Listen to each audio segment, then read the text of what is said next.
মধ্যপ্রাচ্যের আগুনে এবার কি যুক্ত হচ্ছে পরমাণু বিস্ফোরণের আতঙ্ক? এতদিন ক্ষেপণাস্ত্র, ড্রোন আর হরমুজ প্রণালী নিয়ে হুমকি দিয়ে আসা ইরানের কণ্ঠে এবার সরাসরি পরমাণু অস্ত্রের কথা। ইরানের এক প্রভাবশালী ধর্মীয় নেতার এমন বক্তব্যে নতুন করে প্রশ্ন, তেহরান কি সত্যি বদলে ফেলছে তার পরমাণু নীতি, নাকি এটি যুক্তরাষ্ট্রের উপর চাপ তৈরির কৌশল?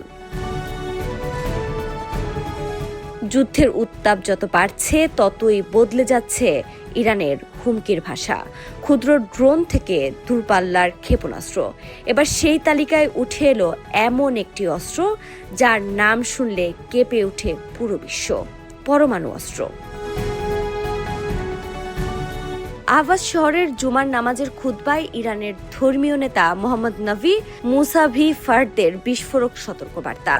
ইরানের গুরুত্বপূর্ণ অবকাঠামো লক্ষ্য করে বড় ধরনের হামলা হলে পরিস্থিতি বদলে যেতে পারে। প্রয়োজনে ইরান পরমাণু অস্ত্রের দিকে হাত বাড়াতে পারে।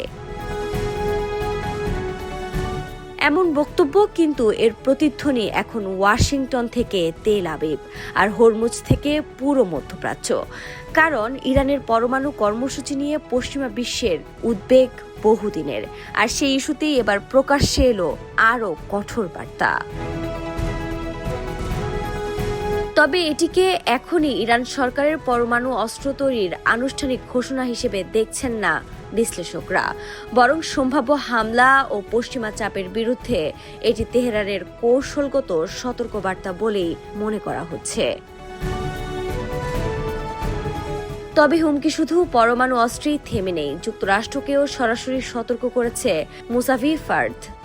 সংঘাত ছড়িয়ে পড়লে মধ্যপ্রাচ্যে থাকা মার্কিন ঘাঁটি ও স্বার্থগুলো ইরানের ক্ষেপণাস্ত্র ও ড্রোনের লক্ষ্যবস্তু হতে পারে, এমন বার্তাই দিয়েছেন তিনি।